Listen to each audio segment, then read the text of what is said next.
Hi, everybody. This is day 1006 days since Richard vanished from the barracks there at Fort Bliss in El Paso, Texas.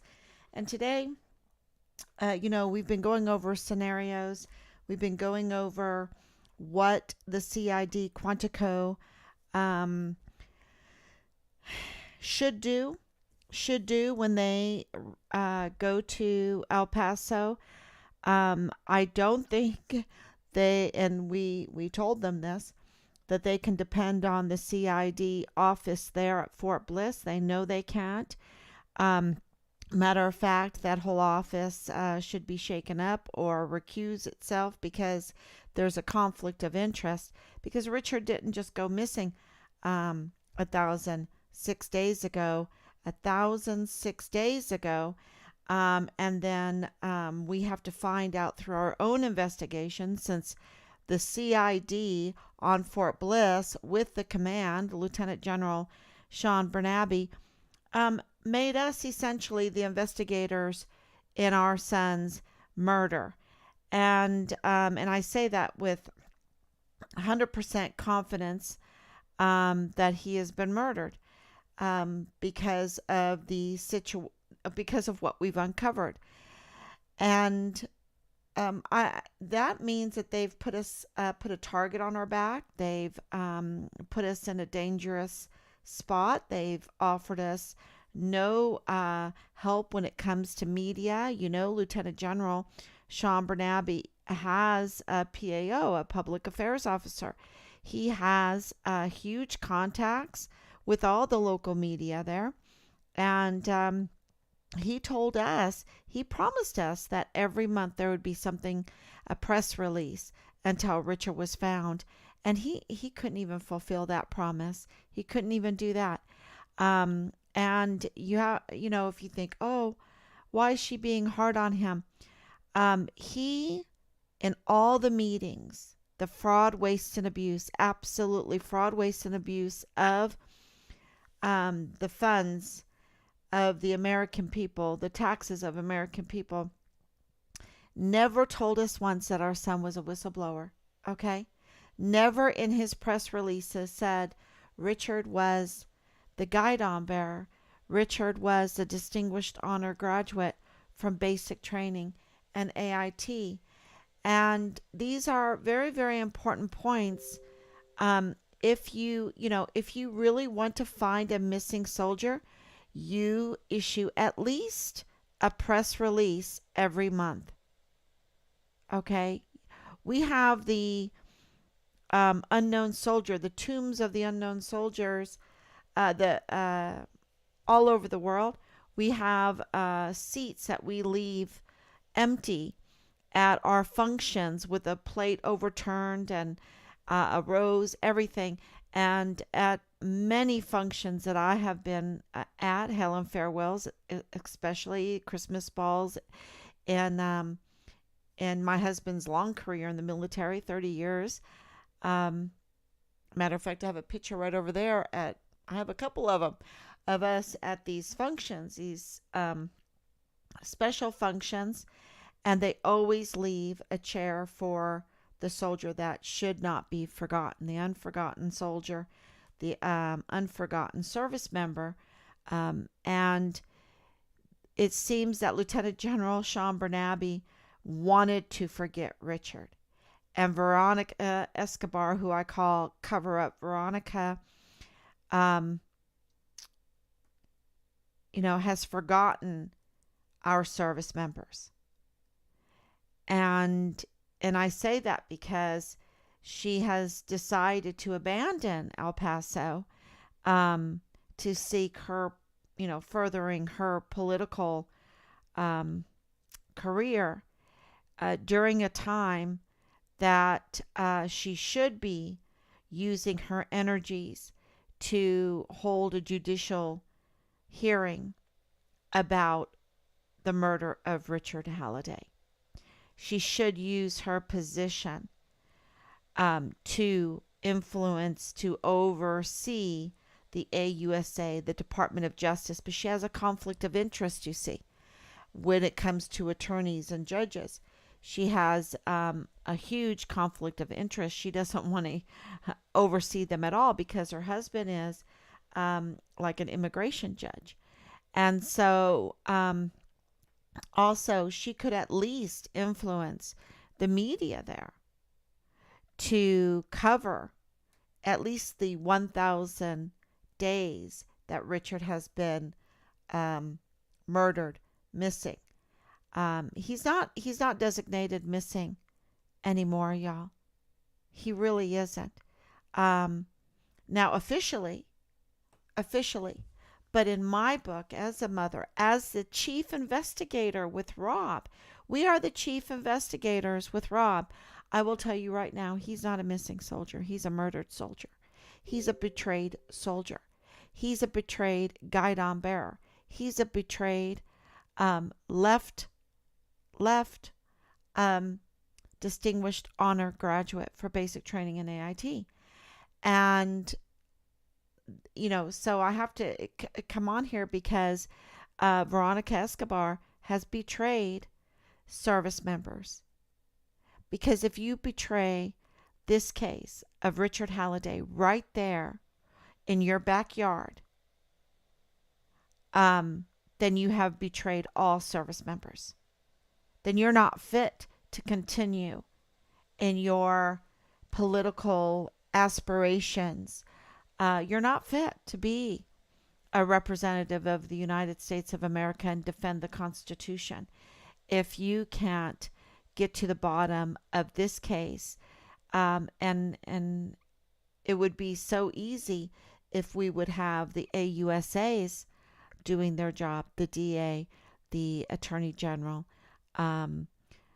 Steve, and Mr. McDonald and Jeffrey Downey of the FBI, if they were really doing their job, and Lieutenant General Sean Bernabe.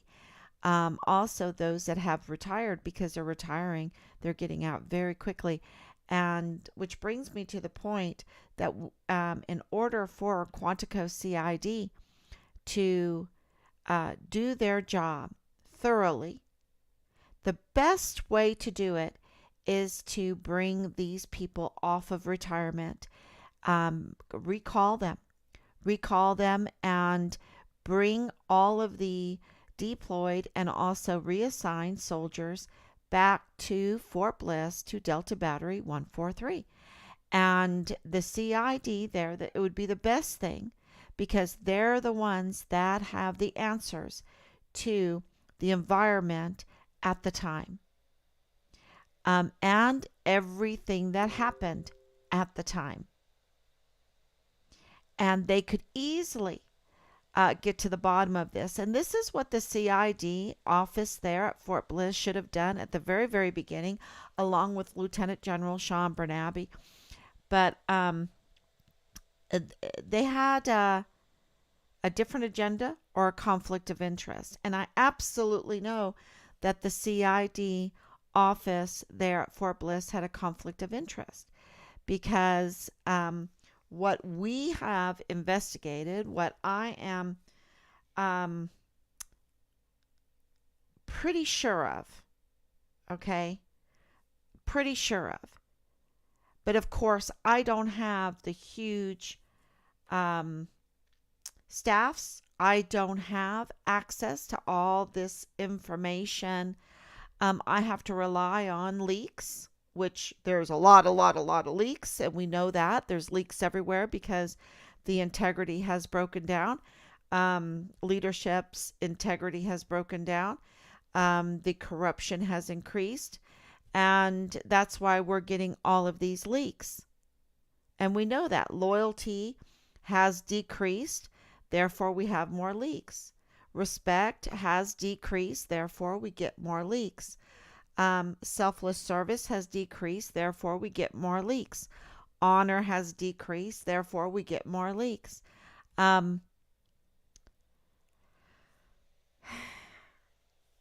Like I said, integrity and personal courage has decreased, therefore we get more leaks. And with those leaks, what I'm finding is that there's two members, a Tavita Nusa and a Ron Steeg, that were special agents at the time that Richard went missing that were in that office. Tavita Nusa, Special Agent Tavita Nusa, and Special Agent Ron Steek. And they had a conflict of interest. Tavita Nusa, of course, was a family member and also a very, very close relationship. It seems like in that family, the Hart family, they have very intimate, close relationships with one another. Um, and and that's what was going on between Tavita Nusa and Lalani Hart. And it didn't stop there. It didn't stop there. And, so this is why we have been put into such a dangerous situation. And where is our security? Because the Attorney General, they have security. The DA has security. Veronica Escobar has security. CID agents have security. The Lieutenant General has security. And yet we have been made the chief investigator in the murder of our own son and up against what my husband calls the big green machine. The big green machine, and even bigger than that, because we're talking about 15 plus agencies and more with the AUSAs. And so we've been put in a dangerous situation in order to what? To find our son. And right now we're looking for our son's remains. We're asking, give us our son's remains. Give us Richard's remains. That's what we're asking. So, getting back to what I was saying about the whole situation, I got off on a tangent that was very important tangent because here there was this conflict of interest in the CID office there. And when you have a conflict of interest, you get off on a tangent, right? You do not stay focused on the task at hand, on finding Richard, on investigating the murder of a soldier, the murder of Richard Halliday, and doing it impartially. See, when you can go off on a tangent because you have these close relationships, then there is a loyalty, and it is I think one of the strongest loyalties that anyone has, and that's social loyalty. And you saw that during COVID. You saw that during these unjust wars. You saw it during the 2020 election period with January 6th period. You'll have people going along with unbelievable evil. They'll go along with unbelievable evil because they don't want to be ostracized. They do not want to be separated from society, the people that they care about, the people that they're around, the people that they work with. And it's, to have that, and I know the feeling of it. And I'll tell you a little story. When Hannah is our eldest daughter, when she was in 5th grade, she was going to a German school. And I was so happy when she was in the local little German school there close to our house. I felt that small class, the very traditional teacher that she had, was absolutely teaching her something beneficial for her future. When she moved to 5th grade and had to bus to a neighboring little town, what was happening there, I wasn't really happy about. I wasn't happy about it. I saw grooming in a bad way, not in a good way. There can be grooming either way, right? But I saw some evil going on. And I knew that I did not want that for our daughter. And of course, my husband, he's been deployed, I think 6 times. 6 times. That was a very crazy time with all the Gulf Wars and with Albania, um, the Turkey episode that we went through, it, Iraq, of course, Afghanistan, well, really Saudi Arabia, things that were going on at the time. And so, my husband was like, okay, Pat, whatever you think is best when it comes to the education of Hannah, um, I'm going to stick by you on that because, so much of the time I'm not around. And I told him, I said that I heard about homeschooling and I was really nervous about it. But maybe, maybe we should try it. And he said, okay, if that's what you want to do. And he didn't blink an eye with it. And for me, I was looking, to degrees, diplomas, degrees, testing, this and that. How is it all going to happen? And so I was a little hesitant, but I knew what she was getting was not good because it was a socialization that I did not want her to have. It wasn't good socialization. It was harmful socialization. And so, and the education suffered because of it. So I decided that I would give it a shot, and I went in, with nervous hand. I was a nervous wreck. I didn't know what I was going to do. Um, Hannah was not happy. You're taking me away from my friends, this and this, and I said, I got to do it, Hannah. I got to do it. I'm your mom, and we have to do what's best for your dad and I. We have to do what's best for you. And she really was not happy about it until the day I took her out, and she just grabbed me and kissed me and thanked me. And it was the strangest lesson because as long as she was in there and I was just threatening to take her out, she would play her part socially. But once she was out, she was so relieved. Now, the story doesn't stop there because I still had ties, you see.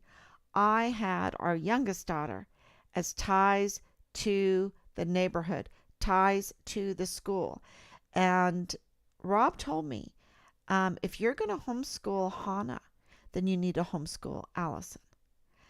And I was like, oh my gosh, oh my gosh, my friends, my friends, my friends. It wasn't what is best for Allison, what is best for her education on the top of the list.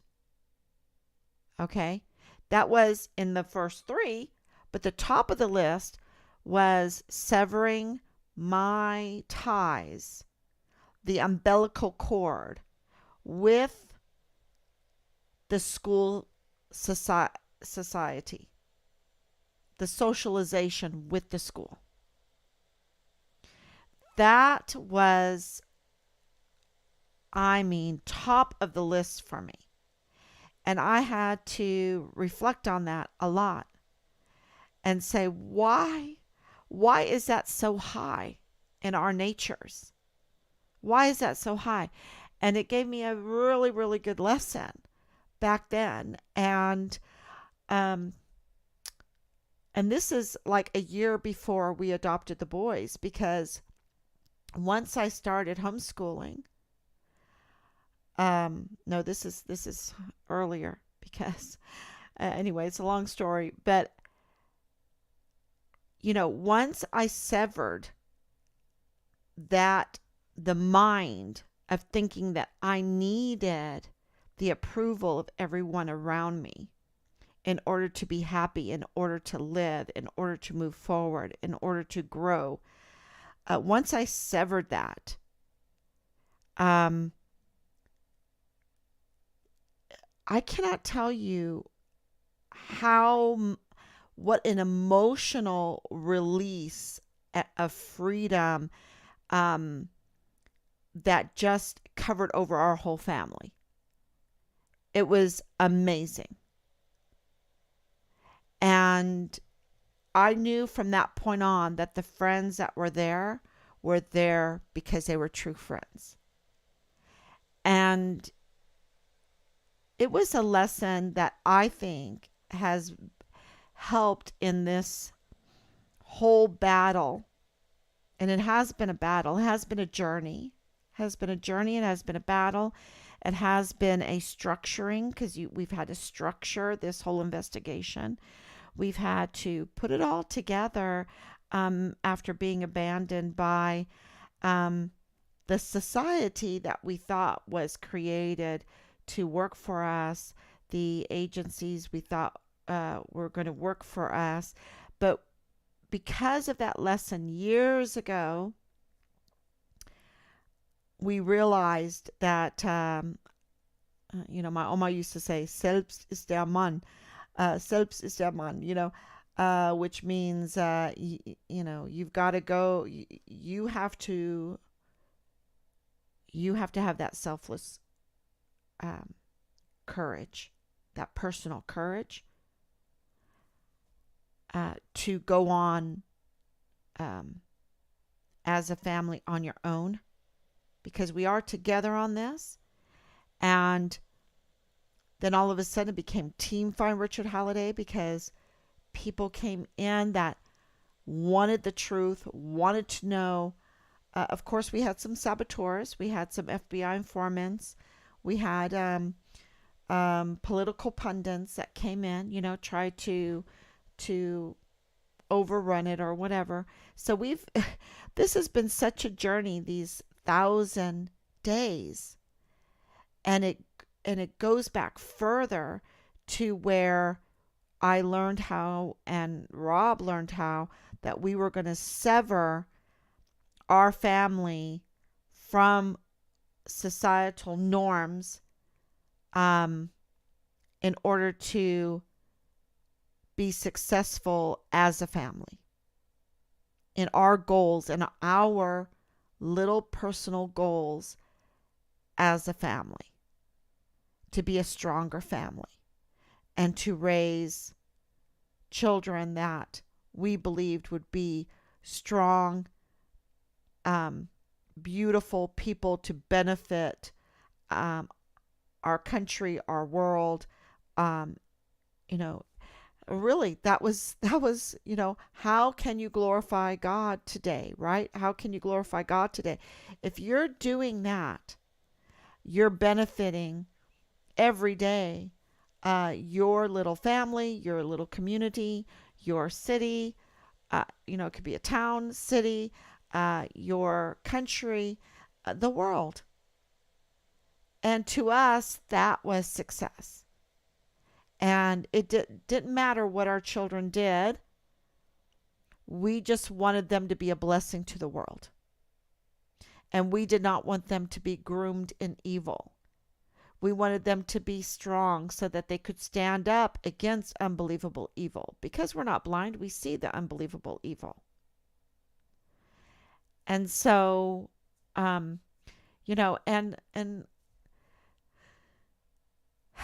so with that,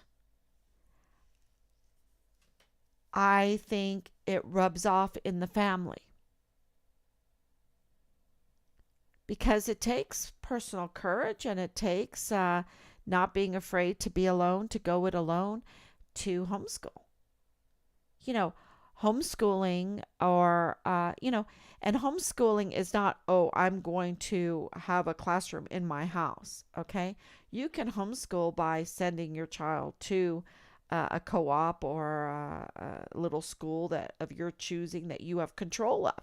It means that you have autonomy over what your child, your family, your parenthood, the curriculum of your child, that you have the freedom to adjust and to slow things down when they need to repeat a subject, and to speed things up when they're doing really well. So you're not being led, you are the leader of your child's education. And I have a lot to say on that. I have so much to say on that. I could speak for hours and hours and hours on that, because I feel like that's my calling in my life, is education for children. Um, Education, period. Not so much that I'm the smartest that I can teach, but that there should be a method, a goal that will bless, not as selfish. Because, see, if you're serving others, it tends to come back to you. Not that you expect it to come back to you, but it does. And that's what brings you happiness. If you are chasing happiness, you're not going to catch it. But if you're trying to make other people happy, if you're trying to bless other people and do something good for another person, by glorifying God and enjoying Him forever, right? That's the bottom line. Because you make other people happy by glorifying God, even if they're clawing back at you. Why are you doing that? And 5 years from now or 10 years from now, they'll maybe in the afterlife they'll finally say, "Oh yeah, thank you so much." Thank God for unanswered prayers, right? You know that song? Thank God for unanswered prayers. Um, so, in order to investigate Richard, in order to fight for Richard during the COVID madness, insanity. It was absolutely insanity. And the insanity wasn't so much the COVID. The insanity was that society was being torn apart, or being held together so tight you couldn't get through it, for panic's sake. For panic's sake. It was such an unbelievable evil, because they took how people socialize and how much they care. They care so much about each other. We care so much about each other. We don't want to hurt each other. And they use that as a psyop. You can give it to somebody else, so you can't get near them. They could be dying of thirst, but you can't let them drink out of your straw some water. I mean, you can't show them love. You can't sing in the choir because you're going to be standing too close to your choir partner. I mean, it was such madness, because they were tearing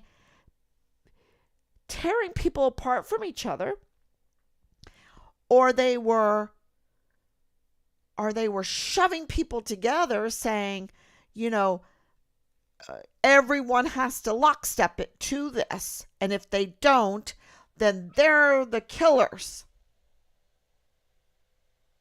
It was absolute insanity, and I hope that makes sense. I hope that makes sense, because I learned that our connections with one another are probably the most powerful force.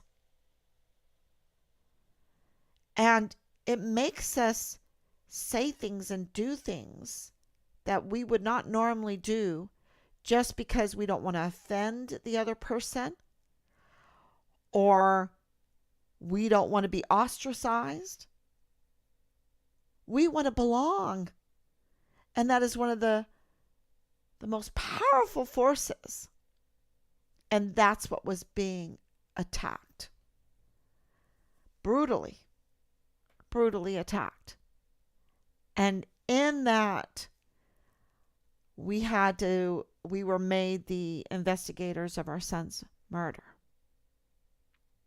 And in that, we found in the military, that attack was so vicious that I think it brought people mentally to a place where they would do unbelievable evil. And absolutely in Delta Battery 143,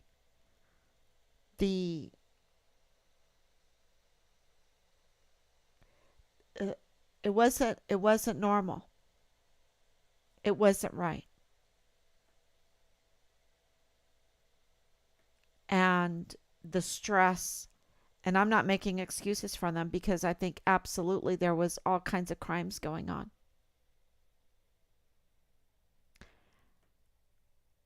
Richard, because of the way he was raised, he didn't have as hard a time severing the social connections. Whereas some people would call it disloyal. But if he saw criminal acts, and I want to point out that Richard was Guidon bearer.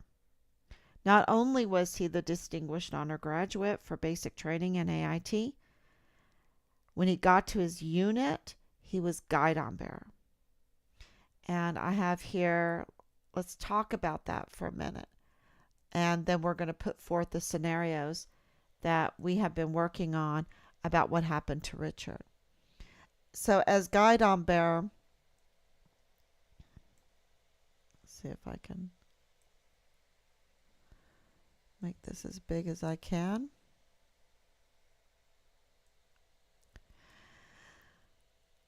So in Delta Battery 14380A, the Guidon bearer is responsible for carrying, and this is in all units, but I just put it out there, carrying the unit's Guidon, which is a flag that represents the unit and serves as a symbol of its authority and history. The Guidon bearer leads the unit during ceremonies, parades, and other events, and ensures that the Guidon is properly carried for and displayed. As Richard was the Guidon bearer for Delta Battery 143, his duties would have included carrying the Guidon and leading the unit during the various events. The position of Guidon bearer in a particular unit could be viewed as prestigious, and as such, the person holding that position may be given certain honors or recognition within the unit. Ultimately, any privileges or honors associated with the position of Guidon bearer would be determined by the unit's leadership and traditions. So here Richard is as a Guidon, right here. This is Richard. This is Captain Park. I know this man's name, but anyway, but this is Richard, and this is Captain Park. And then, so the unit doesn't do anything without their Guidon. Okay? But what I want to point out to you here is look how close Richard is with leadership. Okay? He's close with leadership. He hears everything Captain Park is saying. Everything this man is saying. I know he's, oh gosh, I talked to him on the phone. He needs to be recalled too. Um, it'll come to me. So he used to run with Richard out in the desert during their deployment. He was telling us.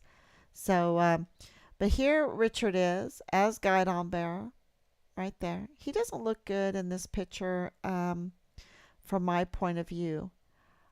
This is Jay Paulin, and this is Captain Park. They are suspects for me. Okay, especially Jay Paulin. He's a suspect in the murder of our son. I'm just gonna say it. And I hope that they recall him, the CID Quantico, and they question him. Something is not right here at all. And I've done a lot of investigation now with him. Either this is Roddick, Lieutenant Colonel Roddick. He needs to be. I don't know where he's at right now. Um, he's also a suspect in this. So for me, for in my investigation, and we've been made chief investigators.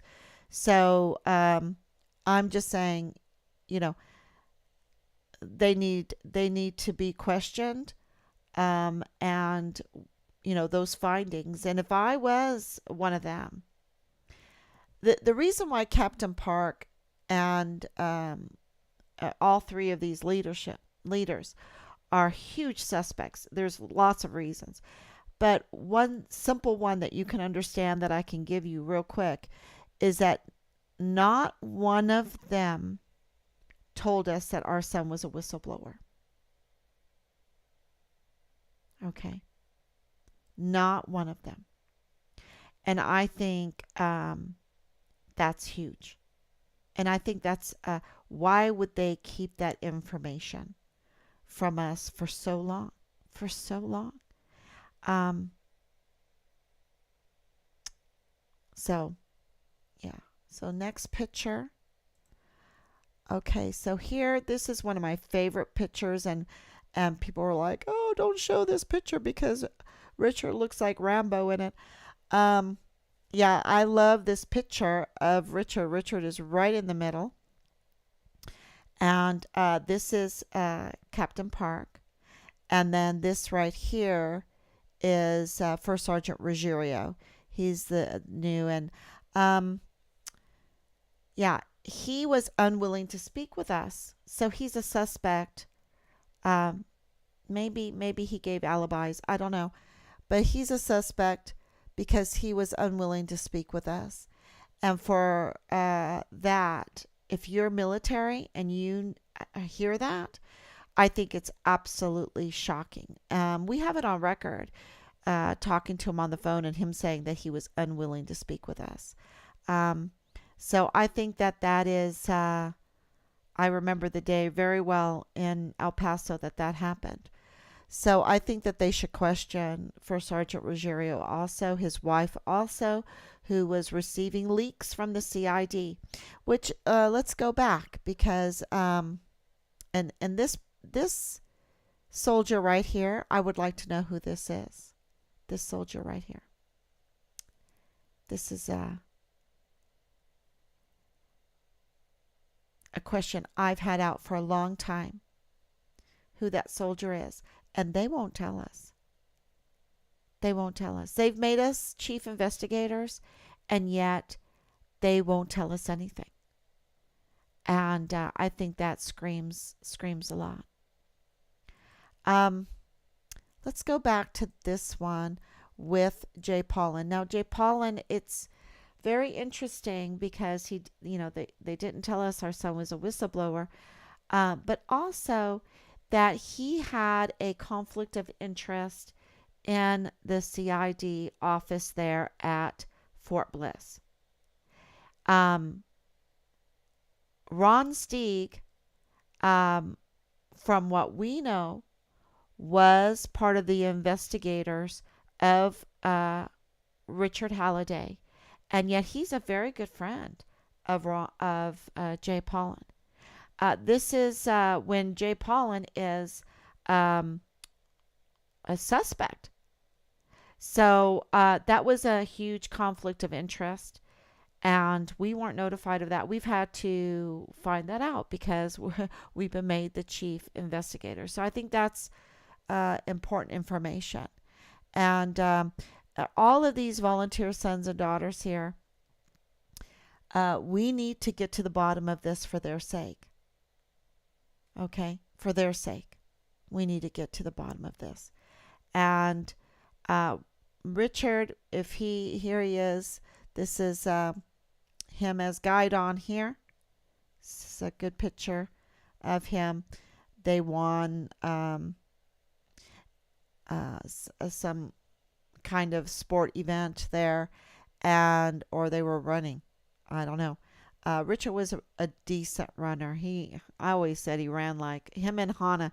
They run like gazelles. So there's several. None of these sons of our country were able to be with us and speak with us. Okay, none of them. So there was one that kind of snuck out, but all of them should have been made available to us since we were made the chief investigators of Richard's murder. So here is First Sergeant Ruggiero again, and his wife was really not too friendly. Said Richard was no Vanessa Guillen, and I was like, okay, that I know. I hope not. I think he's missing at this point. But in the back of my head, I knew that might be projection. And I hope that the CID Quantico will check to see if that's projection. Because at this point, we believe absolutely with our information that Richard was murdered, that he was cut asunder, that he was dismembered, that he was divided amongst a group, and that they put his pieces in different places in West Texas and also in Mexico. And so, that needs to be investigated. And we have 3 autopsy reports that were leaked to us that claim that Richard Halliday were identified, and his partial remains were found twice, 2 different little areas there at Red Rio Range in New Mexico, part of Donna Ana, part of White Sands Missile Range, and that is the area where Delta Battery 143 would do their live fires. They knew that area very well. So we're told that there's a knife involved, and who the owner of the knife is, which is also very interesting.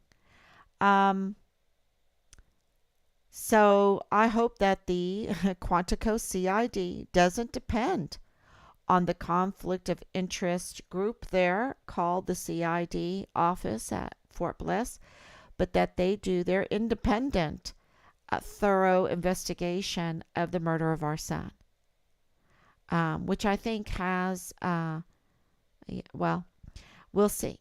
Because if they have the autopsies, one being El Paso County, the other being because the reason why the El Paso County is because partial remains with Richard's DNA were found in Clint, Texas, near, by my calculations of the directions that we were getting, it's called Robert's Tank. And then the military forensics, they did an autopsy because of the Red Rio Range partial, and remains found there. This is the end of July and beginning of August, the year 2020. Yes. Yes. You heard me right. Finding partial remains and conducting an autopsy with a DNA analysis and dental analysis of Richard, and they did at the end of July and the beginning of August 2020, and then in October 2020. Those, and then there's an undisclosed area that is later that year in Christmas time. And what was happening at Christmas time in 2020? Lieutenant General Sean Bernabe was looking for Richard's remains at Kamal Jabbar training area right there on Fort Bliss. So all of those need to be investigated and, tell us, yes, these are real, or deny them. And I can't believe they've waited this long. They haven't denied them. And we had a meeting with the Quantico team that will be going to Fort Bliss to conduct a thorough investigation that they haven't done. They haven't touched the investigation of Richard for at least more than a year, even with the officer of the court's CID and FBI reports, and that that information, we were told, never got to CID Quantico, which is interesting. Yeah. So I hope that we should all, every parent of these young men and women here, and more, all service members, and of course, this is a national security issue, so every American.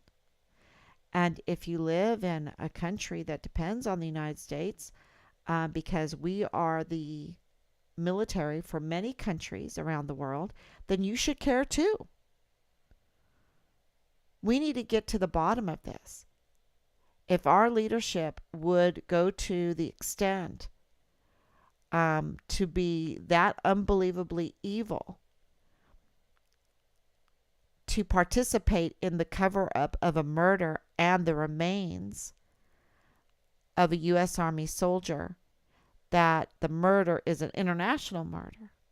So they're even colluding with foreign government bodies. Yeah. The consequences of that is more unbelievable evil. Okay? And we have to be brave to break that umbilical cord from the society that wants you to do unbelievable evil. You cannot lockstep with that. You cannot rub shoulders with that. You cannot be part of a society like that and expect it to be healthy, and expect to be happy and healthy and be able to have a future. There has to be a time that you have to stand up. And when I was growing up, I was raised as a Lutheran. Okay, I'm an Anglican now. I love Luther's Bondage of the Will. It's a debate with Erasmus. If you haven't read it, it's the best thing that came from his pen. And it is an exciting debate, very exciting debate. So I suggest it. And what Martin Luther is known for is his stand. So at the Diet of Worms, and that's what it's called, Worms is a city there in Germany. it's a beautiful place, absolutely beautiful. Um, and when he had to stand up to his peers, when he was being judged by his peers, and his peers wanted him dead because of his stand, and they wanted him to recant. They wanted him to recant, and he said, "Here I stand. I could do no other. I can do no other. I have to sever this connection between you and me because you are on the path of unbelievable evil. You are on that cliff of unbelievable evil. You're going down it, and you want to pull everybody with this rope that's connected with it down the cliff with it to destruction, to hell and destruction. And I have to sever it, and I have to stand here on firm ground. I can do no other." This is what Martin Luther is known for. That's his quote. And so many times in this, that's exactly when we're facing these beautiful uniforms with stars on them, you know, with our flag on them, right? And yet the mouths that are in this uniform is unbelievable evil. And they're dragging our sons and daughters with them. And I should go back, as a Guidon bearer, Richard,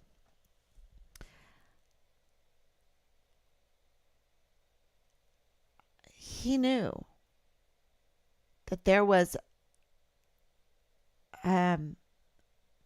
a limit. And the reports that we're getting is that he uncovered things that were unacceptable. And that's why he had to do the CID complaints. And, so the CID had a file for Richard, which turned him into a whistleblower for his unit.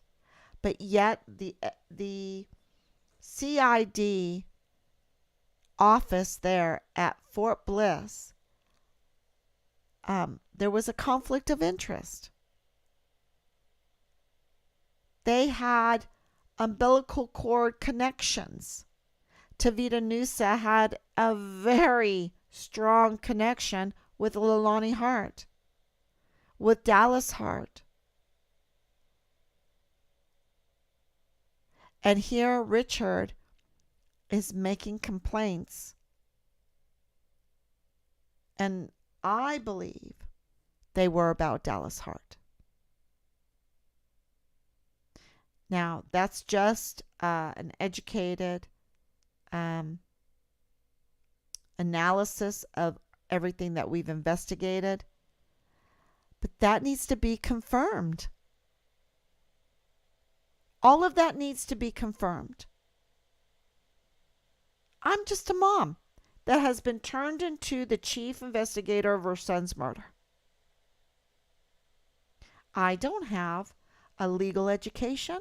I don't have a CID schooling or any courses, any kind of investigative certificates or degrees. And yet they turned us into the chief investigators of our son's murder without the ability to confirm or deny huge leaks, huge bits of information that has come to us.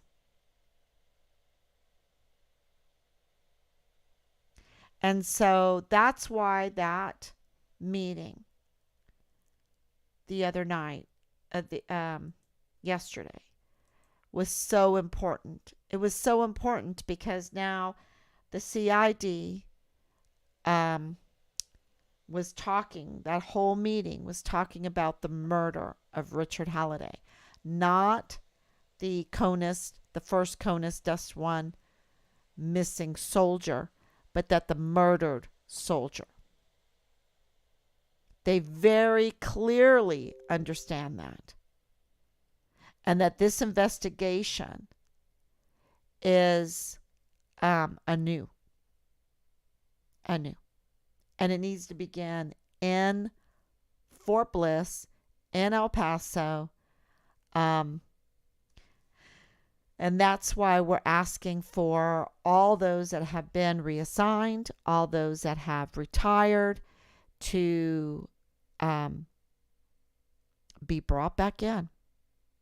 Be brought back to where it started, for the sake of all of our volunteer sons and daughters, for the sake of our national security. There was a conflict of interest there in the CID, in a big way, not just in one way, not just in two ways, I think in several ways. And we know about them. And we weren't even told. The conflict of interest is so big that Vanessa Guillen's leadership, Vanessa Guillen's cases, the whole leadership of Vanessa Guillen, those that allowed the rapist to walk at Fort Bliss too. If they allowed rapists to walk at Fort Hood, they allowed the rapists to walk at Fort Bliss. We know that with Asia Graham's case. If they allowed the drugs to come in, the illegal drugs, and for the barracks to be marketplaces for illegal drugs at Fort Stewart, at Fort Hood, they allowed them also at Fort Bliss. If there was negligence at Fort Bragg and negligence at Fort Hood, there was negligence at Fort Bliss. And because of that, the conflicts of interest grew and grew and grew. And you had the same people trying to protect their jobs over and above the interest of our country, over and above the safety of our service members, over and above the protection of the brand, right? Because now the American people are looking at our military as criminals.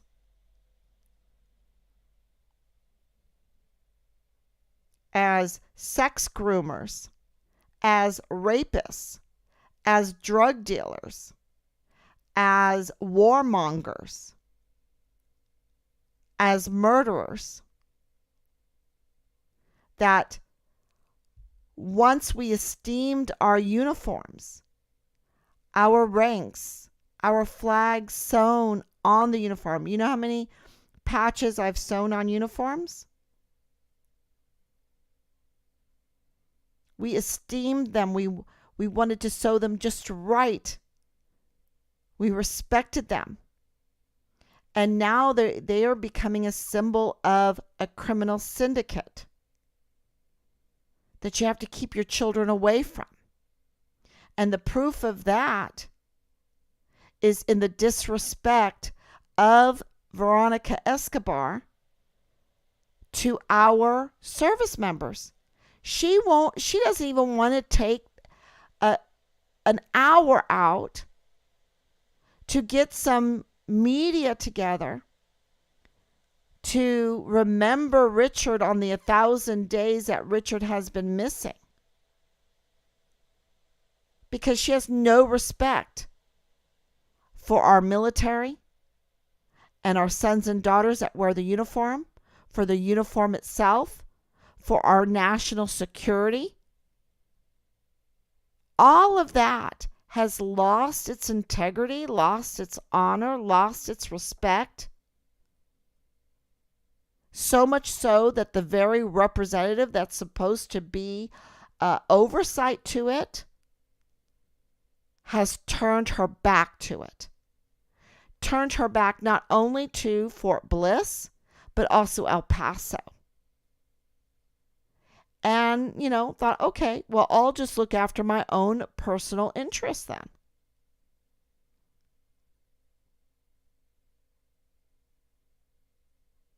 This is how dangerous this has gotten.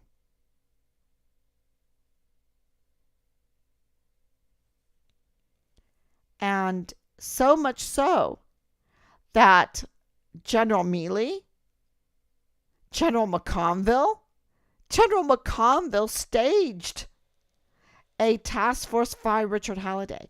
Lieutenant General Donna Martin sat like an Indian out of uniform in a chair in the middle of the task force meeting with 15 plus agencies there, plus others on the phone. I mean, the fraud, waste, and abuse just for that meeting was incredible. And they would go to the extent to use asymmetric warfare tactics and military operations on the family that they had appointed to be the chief investigators of their son's murder, and yet they're trying to sabotage the investigation even of the family.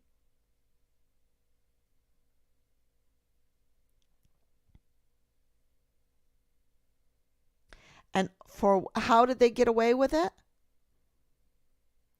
How did they hang on to this for so long before we finally got the leaks on the autopsy reports, the leaks on Red Rio Range, on Clint, Texas, on kilometer 29 in Mexico, on the undisclosed area? How did they do it? Because people are employed and they don't want to be ostracized. They want to feel like they belong. They don't want to sever. They will be brought into unbelievable evil instead of severing their ties with the unbelievable evil around them. And I hope that makes sense. I hope that makes sense. And it brings us down, y'all. It brings us down.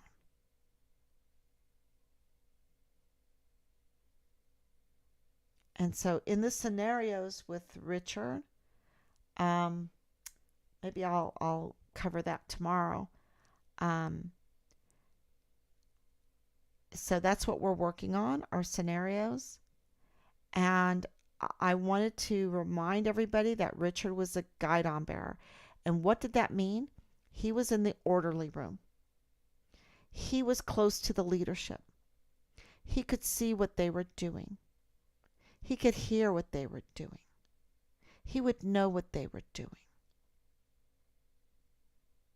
That was his privilege as Guidon bearer, is being close to the leadership. He knew them.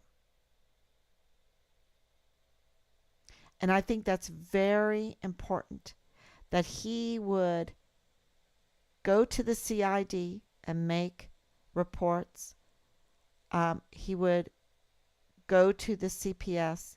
He had sex videos that he turned in. So he's trying to protect children.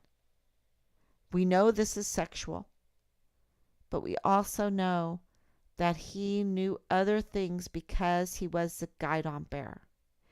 And he was telling my dad, he said, Opie, and if you want to read the letter that Richard wrote his grandparents from basic training, I have it published on there, and it will give you his personality, okay? but he was telling my dad um, that he would go in to get the Guidon and it wouldn't be there. And my dad was horrified at that because every Guidon has a place, an honored place in that orderly room. An honored place in that orderly room. It's like taking the American flag and stuffing it in the closet when you're in the Oval Office or something, right? You have a place where that Guidon uh, is displayed. Your colors. And my dad was saying, kept telling me, Pat, that is such a bad sign. There's no esprit de corps. If they have no respect for their Guidon, then they have no respect for their unit, then they have no respect for their men and women in their unit. And they have no respect for the United States Army. Then they have no respect for the United States military, and they have no respect for our country. He said, if there's no esprit de corps, it's going to be criminal. The unit's going to be criminal. And so Richard was reporting that the Guidon would be missing. And I think that's R.I.P. Dad. R.I.P. Huge insight from my dad. Huge. So if you have any questions, I'll answer that now.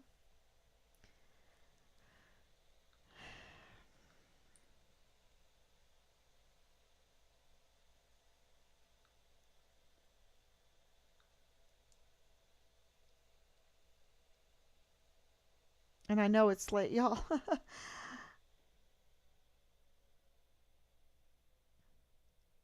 Okay. Did they ever identify remains from Hondo Pass? Um, they did not. They told me that they sent them up to Dover. And they said they were not Richard's. And he looked so spooked.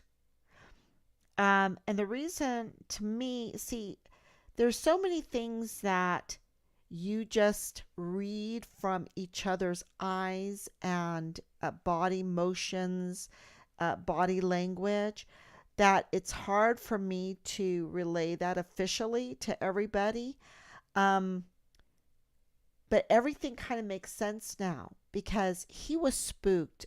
Special Agent Soto, when Hondo passed, and we were asking even for the remains of another, and he would be, like he saw a ghost and telling us, no, they're not Richard. And it's because they already found Richard's remains, you see.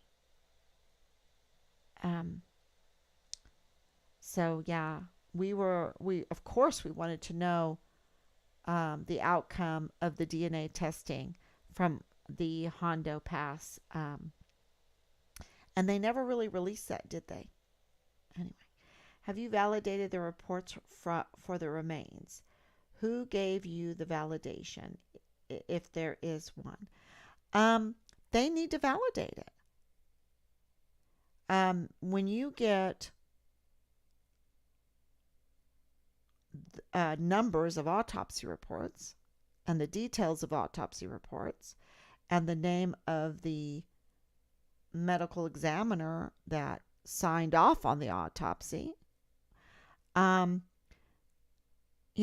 you think that they should call you right away and say, ma'am, that's just a sick joke? But they didn't deny it. So we'll see. We'll see.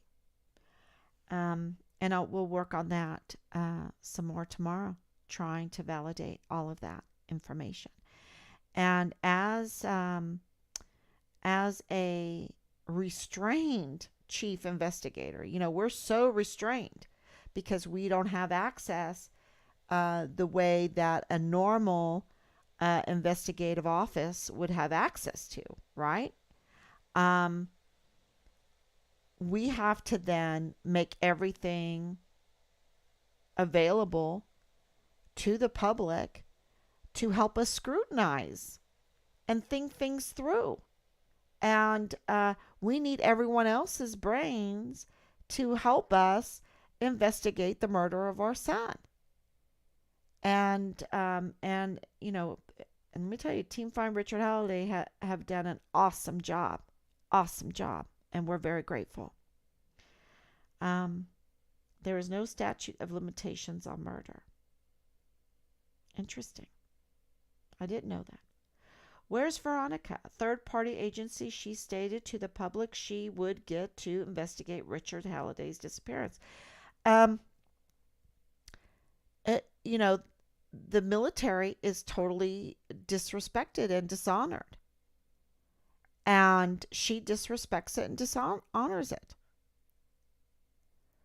I mean, she could care less about it. And so if she doesn't care about our military, then why would she care about Richard Halliday? Okay. And that was just in the wake of Vanessa Guillen. Um, why she even came out to where we were. That's how I feel about it, because it was a do nothing except for a photo op. Now she'll do a photo op for her self-aggrandizement, to move forward politically, to say, this is an election year, so she'll do that. But to rally the press for Richard's sake, she didn't do that. And we got one little campaign letter from her since 2020. She is not. She's abandoned El Paso, and she's absolutely abandoned Fort Bliss, because she has huge power to get things done if she wanted to. But yeah, but she's abandoned El Paso and Fort Bliss, absolutely. In my opinion, right? I never remember them mentioning Hondo Pass again or identified remains. Yeah, we asked them at a meeting. We asked them. Did they, let's see.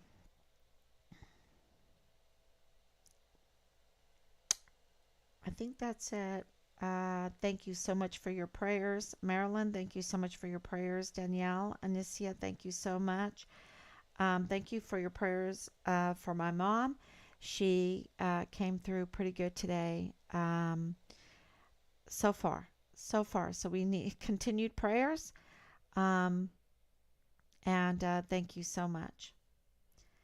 So, okay, I do want to remind everybody we still have $150,000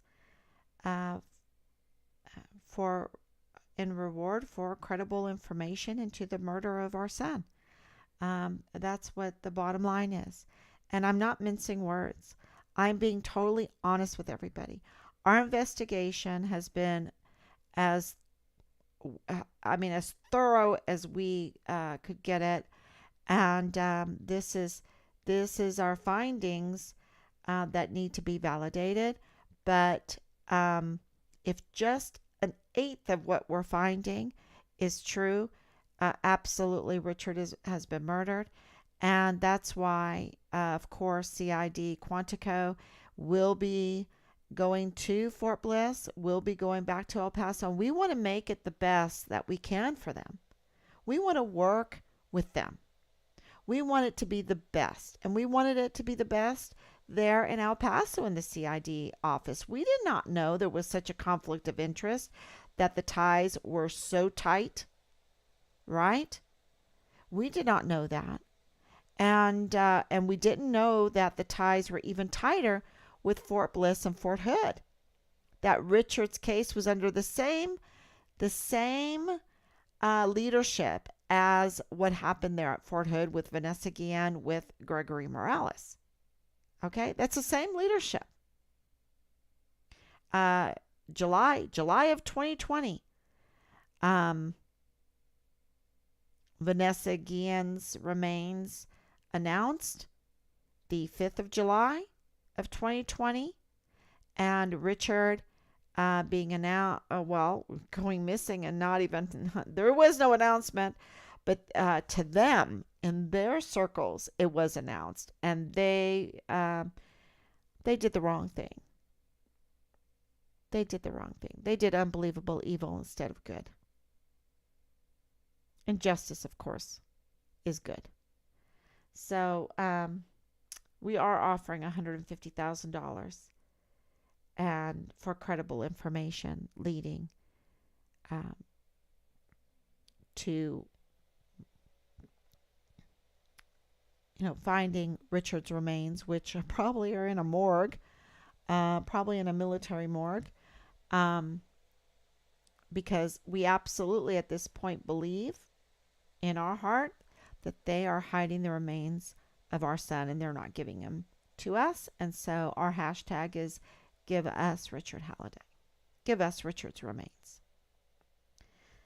Okay, everyone. Thank you so much. God bless you. God bless you for the shares. The more that this gets out, the quicker that we will protect our country. We will protect our most valuable assets, which are our volunteer sons and daughters. And then we will restore the respect to our military. Because this will shake it up. This will shake it up, y'all. It should shake it up. Yeah. So thank you so much. I will see you tomorrow.